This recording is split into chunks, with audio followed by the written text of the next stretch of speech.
this week, or at least the past couple of days, have been very, very, very eventful, to say the least. The country has been moved into lockdown level 4 by the president. And then we have a former president who was moved into lockdown level 10, 11, 12, 13, maybe for the next 15 months. So, and also on top of that, not to get too political, but some of us would like to celebrate, and bottle stores are closed. So it's a lose-win, not a win-win-lose. I don't know. But as always, good to have both our experts with us.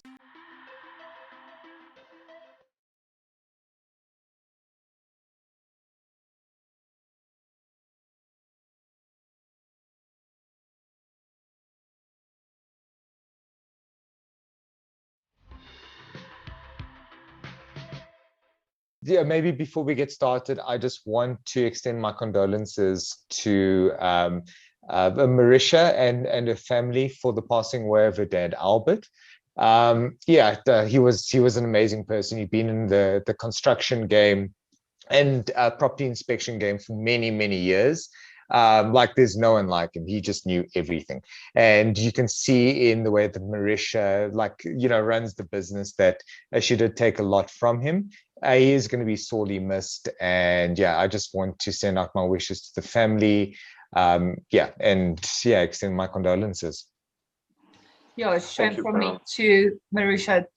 Really, I didn't know your dad that well, but I fondly remember the conversations I've had with him at the property shows, and he told me stuff about roofs and all sorts of things around construction and buildings that I never knew. So we're really thinking of you and your family, and our sincere condolences. Thank you, Sana. Thank you, Bruno. Condolences to Marisia and her family. Just to get underway with today's webinar, we have now, obviously, like I mentioned, and like everybody knows, we've moved into lockdown level 4. And with that movement in terms of lockdown levels, which we seem to be going through very often, there comes a lot of confusion.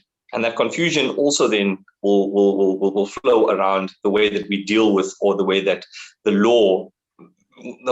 applicability of the law. So I think we want to move, firstly, into the first question. There's also the element of P coming in, but I think I'm going to get to that at a later point. But let's first get into the lockdown level 4 topic for today. And I want to find out, or the question is rather, can I move residence and business if I live in Gauteng, because we understand Gauteng to be locked down, under lockdown level 4? Sona, any word on that? Yes, definitely. Shame. Bruno and I are definitely in Gauteng. Chris, I never know where you are. I'm guessing you're not in Gauteng, because exactly. You can see a Gautenger, you can spot a Gautenger on a mile currently. We are very much in lockdown, like a proper hard lockdown. Yes, so that's a question I got from quite a few concerned estate agents, especially because it's the last day of the month. So a lot of new lease agreements commencing and lease agreements terminating. So a lot of people moving around this time of the month. Can we move? Yes, everybody can, even to and from Gauteng. Remember, the only prohibition on Gauteng is no leisure travel for Gautengers. We'll keep the economy going while everybody else can go on leave. We're staying put, but you're not allowed to come into Gauteng for leisure travel, because nothing like a lekker holiday in Sandton. But no leisure travel to Gauteng and no leisure travel out of Gauteng. But all movement through Gauteng is allowed. So I had a question from one of our agents in Secunda yesterday, asking me if she has to go from Secunda to somewhere close to Harties, which is Northern Province. Is she allowed to travel through Gauteng? And yes, you are very much allowed to travel through Gauteng. So traveling through Gauteng is allowed. Moving in Gauteng is allowed. Moving from another province into Gauteng is allowed, and moving from Gauteng to another province is allowed. And this is for business as well as residents. So if you are moving here, welcome and enjoy the lockdown. It's fancy here. We are now baking banana bread again. So you can move anything, businesses, residents, absolutely anything is allowed to move. No permits required, like we did in the initial first lockdown level 4. No permits required. What I do, however, recommend is if you do move, if you are moving, just have a copy of your lease agreement available so you can show this is what happened. If you are traveling for leisure purposes and you have to travel through Gauteng, just have your booking printed out so you can show if you are pulled over for some reason, what you are doing and where you are going. But honestly, from the stuff we've seen the past 3 weeks, Bruno, I think you'll agree with me, which is why we both have our offices pretty much closed. This is no joke, guys, and it's really not fun being in Gauteng right now. We've been at home like super proper lockdown. So even though you can maybe consider just sitting tight for a little bit. Very true. No, thanks, Hilna. I think moving on to the next question, which also now, again, the confusion comes in. And I think there's a lot of confusion across all different, areas, people and so forth. And the question is, can evictions be carried out under lockdown level 4? It's going to be an open discussion, but let's start with Bruno and then we'll take it from there. Sure. Excellent. I think a nice story to actually preface that question is the story that Silna was telling me about one of her candidate attorney's experiences in court earlier this week. Silna, I don't know if you just want to touch on that quickly. Yes, thanks. I think it's a brilliant story. So Kelsey, one of our candidate attorneys, went to court Monday morning. So obviously we moved to lockdown level 4 only Sunday evening. Monday morning, Kelsey had an eviction in Randburg Magistrate Court. She went to court to obtain an order, and the magistrate said, no, whoa. That you missed the president's speech last night. We can't do evictions now. And luckily, she had a copy of the already gazetted regulations on her phone. So she handed up her phone and said, Your Worship, no, we can very much do evictions, and her order was actually granted. I'm super proud. Well done, Kelsey. Now I'm just bragging blatantly with my candidate attorney. But I think it's a very good story because, the magistrate said we can't do evictions, and we had to show the regulations to say it is allowed. So, Bruno, that was my story. You can take it further from there. Yeah, no. So, I think as soon as you mentioned it, it was just such a clear example of the confusion that's out there at the moment, just in general with everything. People don't understand what level 4 is, what adjustment means. If you Google some of the regulations, you'll end up with commentary on last year's level 4 versus this year's level 4. To the point where we even had issues with some of our attorney associations themselves sending out notices regarding how the courts will approach matters in terms of level 4, but dating back to directives from last year that don't really apply practically this year. Honestly, the use of the terminology level 4 versus the adjustments actually made, it is confusing because people understood level 4 to be a certain level, but we're not actually at level 4 anymore. It almost shouldn't have the same name because last year's level 4 was very different to this year's level 4. So I think there needs to be a level of clarity, and for those people that struggle to read through the government gazette, even those that do read through the government gazette, no one quite understands what the slight differences are. So from an eviction perspective, very little has changed. The bottom line is, and in fact, even through last year's regulations, same thing applied. The courts can order evictions. So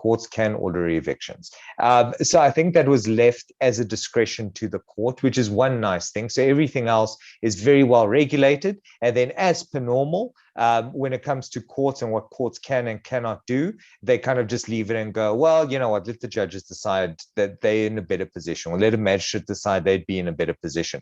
So as opposed to trying to regulate the judiciary, they give us just things to think about. So in order for order to be granted or not get granted, or rather suspended, so a magistrate or a judge can suspend the execution of an order, and to decide whether they will suspend or not, there's a whole bunch of factors that they're going to consider, and it's left in their discretion. So that's kind of where we are with the eviction, the academic interpretation of the regulations and whether we can or can't, right? Now, the question, so then a few little questions pop up after this. Number one, the consideration by the magistrates. Now that we're in level 4, are they going to be very open and willing to grant eviction orders? Are they going to be more reluctant? Are they going to look at these considerations as greater hurdles or obstacles than they did in the past, even though things are similar? There's no new consideration. So how are they going to view these? Secondly, access to courts. So we need to ask ourselves, how easy is it to actually go out and get those eviction orders, especially in magistrates court? Our high courts, a lot of stuff is being done virtually, so that's still okay. Our magistrates courts are going to be problematic because last year it was a disaster. Getting court dates in magistrates courts, getting things issued, trying to get a date, like you couldn't. Eventually, a lot of us just moved our stuff over to high court. So access to courts, and then even if you're lucky enough to get into court, get a magistrate to grant the order, whether you'd actually be able to execute that order through the use of the sheriff's offices. So I think those are just 3 factors that play into this. Solna, let me give you a turn. I think I've had my 5 minutes. But yeah, so introduction, you've got three topics there. Thanks, Bruno. No, we've seen the same thing, I must say. No, exactly to your point, we have had quite a few sheriffs that said they're more than happy to execute our eviction orders, but they can't right now because they're short-staffed. The deputies are sick. And remember, just for the benefit of our viewers, only the sheriff may serve court papers and only the sheriff may execute court orders. So you usually have a sheriff with that's authorized in a specific district, and he then has deputy sheriffs who go out and do the things. But the sheriff isn't allowed to appoint random person X to go and do his job. You must have certain qualifications and you must be registered with the Board of Sheriffs to be able to be a sheriff. And there isn't many sheriffs. So that's a problem that we are having, because currently, and I've seen this with the sheriffs that we usually use, Bruno, I mean like Kempton, Halfway House, someone else, which I can't recall, but Joburg area. And they just don't have, the deputies are sick, so they can't go out and serve the process. So that is a problem we're seeing. At court, same thing. We've decided to move many of our matters to the High Court at this stage for the benefit of case lines, as you rightly said. Thank goodness we recently had a lovely court order from the Supreme Court of Appeal. We've had issues, again, just for the benefit of the viewers, we've had issues where you approach the High Court and the judge ends up saying, but why are you in front of me in the High Court where the Magistrates Court does have jurisdiction? Why don't you go to the Magistrates Court? And there was a lot of dispute around that. And the Supreme Court of Appeal now clarified the position and said, High Court, with all respect, if a matter is in front of you, you have jurisdiction, hear the matter and grant the order. The way we deal with, but you could have been in Mag Court, is grant an appropriate cost order. So grant your cost order on Mag Court scale.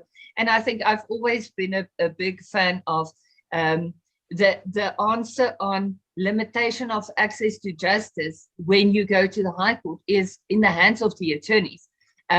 Often, for instance, have no difference in our fees whether you go to High Court or Mag Court.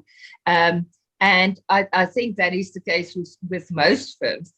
that understands that not everybody can afford high court orders, but something that's very important to know is it's not necessarily in the best interest of everybody to go to the match court. It might be quicker in the high court. So it's very important to keep that in mind. So evictions are happening. We are getting our orders. Everything is going smoothly, except it is delayed. And I think it's important to know we as attorneys can't do anything to move it along quicker. We can't force a court date. We can't force the sheriff to do something, but it is going, and we are moving ahead. And still the answer is, if you have a problem tenant, for instance, or an illegal occupant, the best answer at this stage is to get to the right firm and get going with the eviction as quick as possible.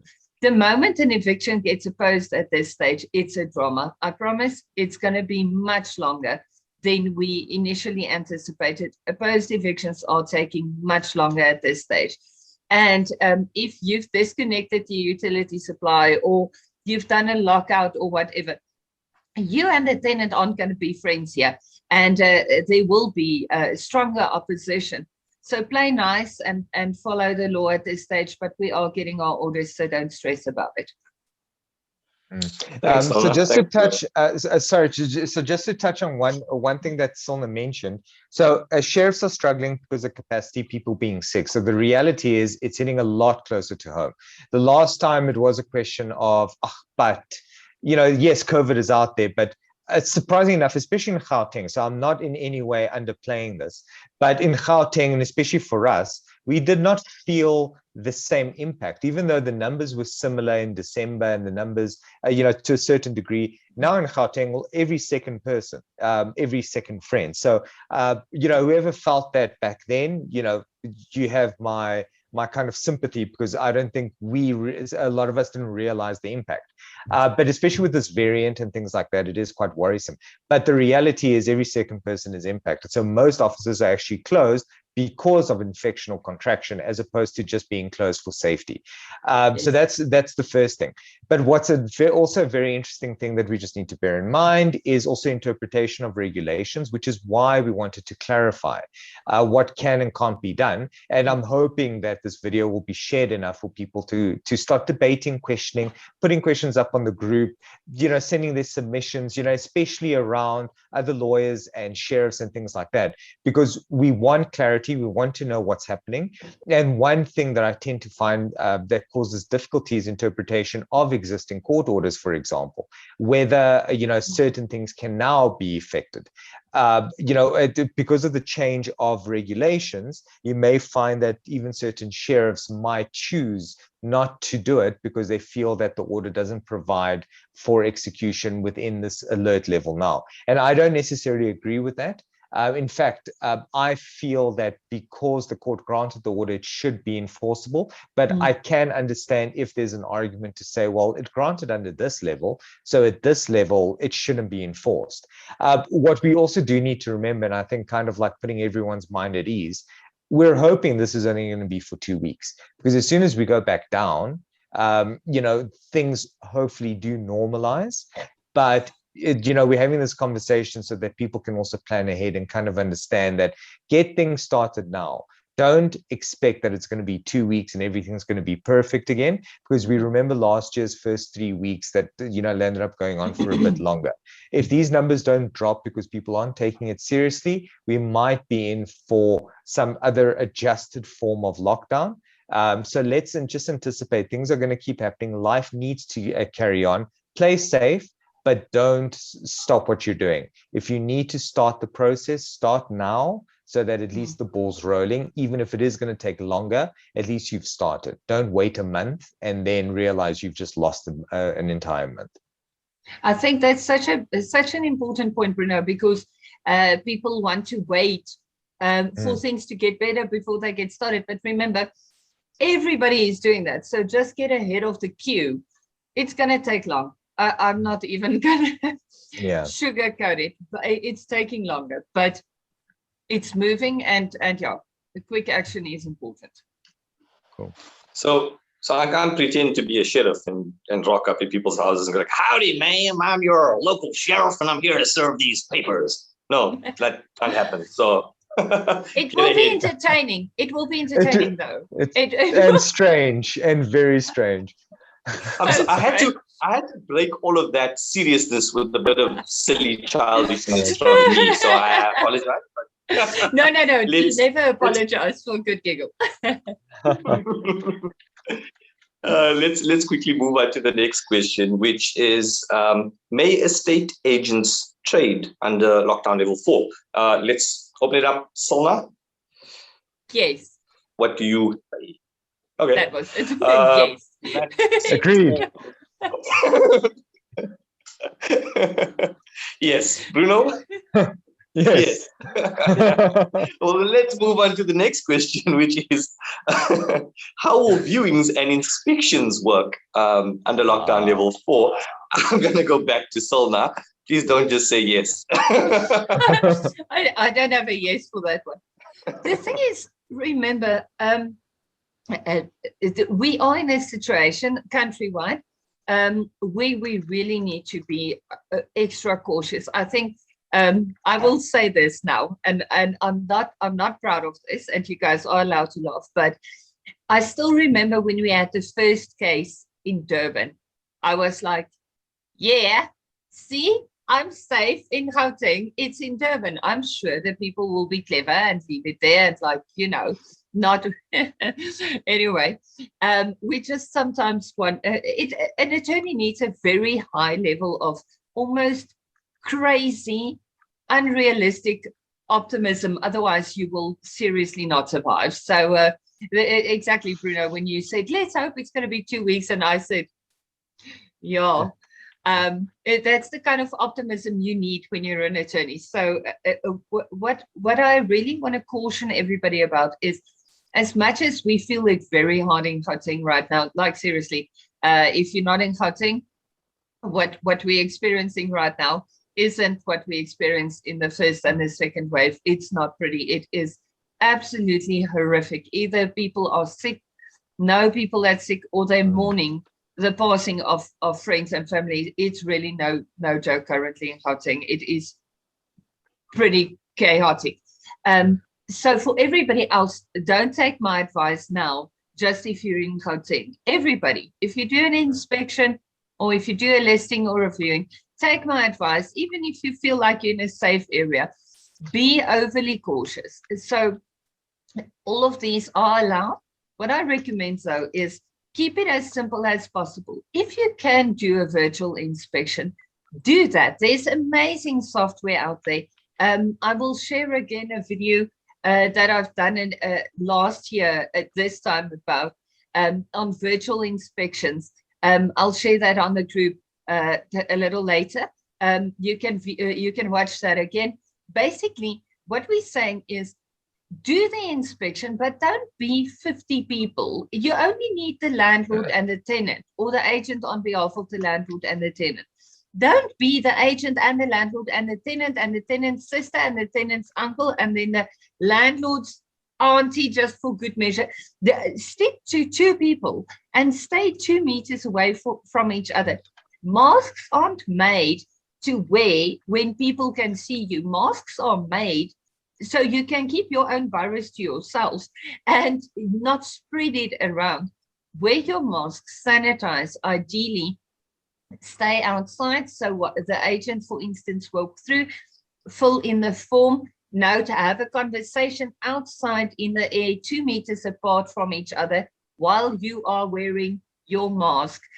Then let the other party go through and see what they see. Viewings, you don't really need an agent next to you to do a viewing, unless it's a very funny house and somebody might fall off somewhere, which is then anyway not safe. So viewings doesn't have to be together. The agent can open and be there, but I definitely recommend less people and highly ventilated. If you're in Cape Town right now, I see stuff. It's so wet there, you can't leave one outside, but make sure you keep ventilated properly and wear your masks and sanitize while you're doing inspections and viewings. Bruno, any wise advice from you? Sure. So I'm just thinking from our side, like potential scenarios that could actually play out in conducting viewings and inspections, because I mean, obviously what you're saying now is so valid and so real, and it's good practical advice to say, guys, you know what, let's just work together, be safe, and it's a nice pragmatic solution to it. I can imagine a lot of I actually had a case. When was it? It was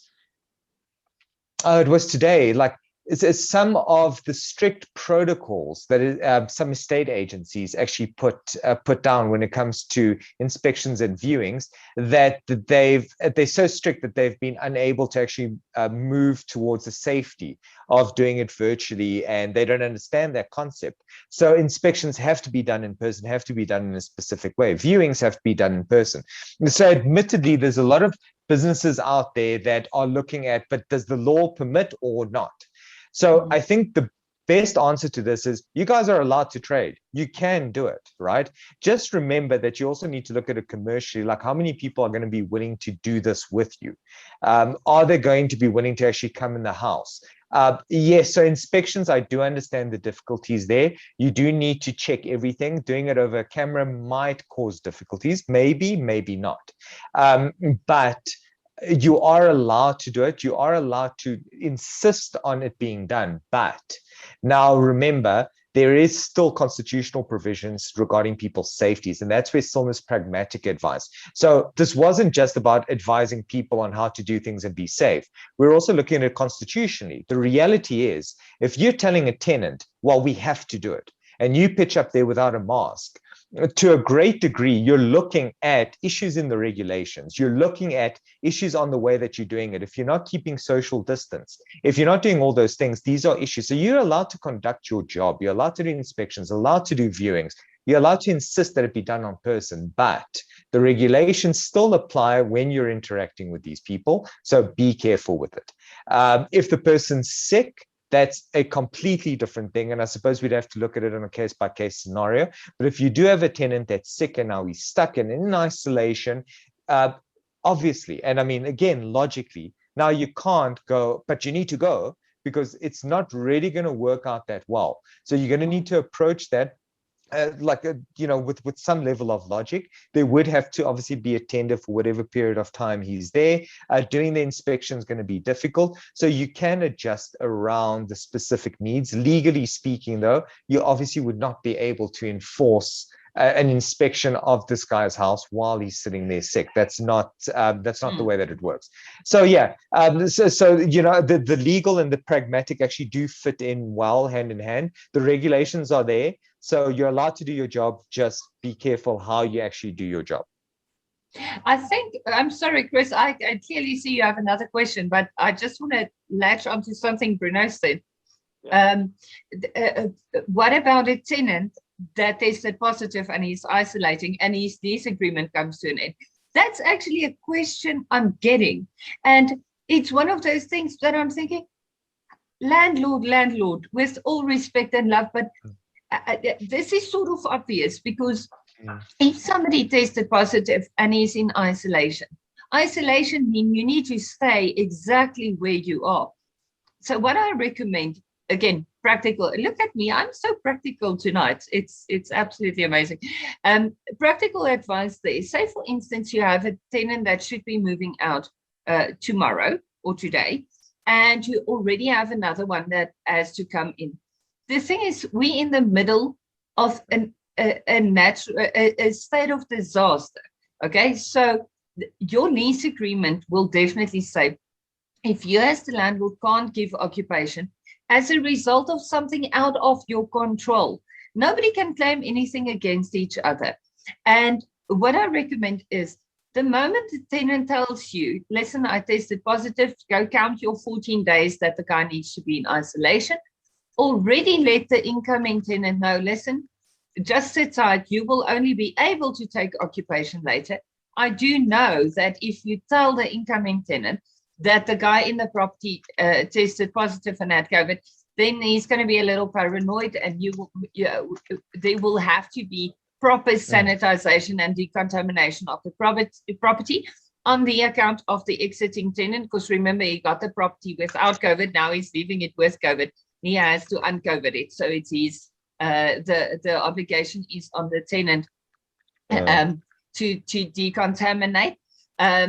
But it's important to communicate throughout, because you can't kick somebody out because his lease agreement ends, but now he has to isolate in the property. So it's very important to think around these things and see how we can practically meet each other halfway. Chris, you enjoyed the uncovid. Like, he coveted it and now he must uncovid it. But it's true. I was freaking out around about, I didn't want to say anything, but around about the 22-minute mark or so into this thing, a spider was crawling on my shoulder, and I flicked it. I don't know where it went. It's like, when you watch the video again, you will see I was panicking. I just tried to keep my calm. But I saw your face was weird at some stage, and I thought it's because of the noise in the background, which was my handsome son building amazing stuff with Lego. So I just had Lego noise in the background at the same time. So Bruno was the only one concentrating. Oh, but guys, thank you so much. We have reached the end of tonight's webinar. For those of you who have asked questions, I've got Angelique Stein and Hans Liebenberg. Thank you so much for posing your questions. We will get through to them. It's just that today we had to discuss what was very pertinent happening around us in terms of lockdown level 4. And we definitely will get to your questions. And to everybody else, please do pose your questions. We will get to them and answer them in next week's session. Or contact our experts, Bruno, Simão, and Silna Stein, for any of your legal matters that you might have. And I just wanted to thank both of you for the session. And to our viewers, please join us next week at 6 o'clock on Wednesday. And we're looking forward to seeing you. And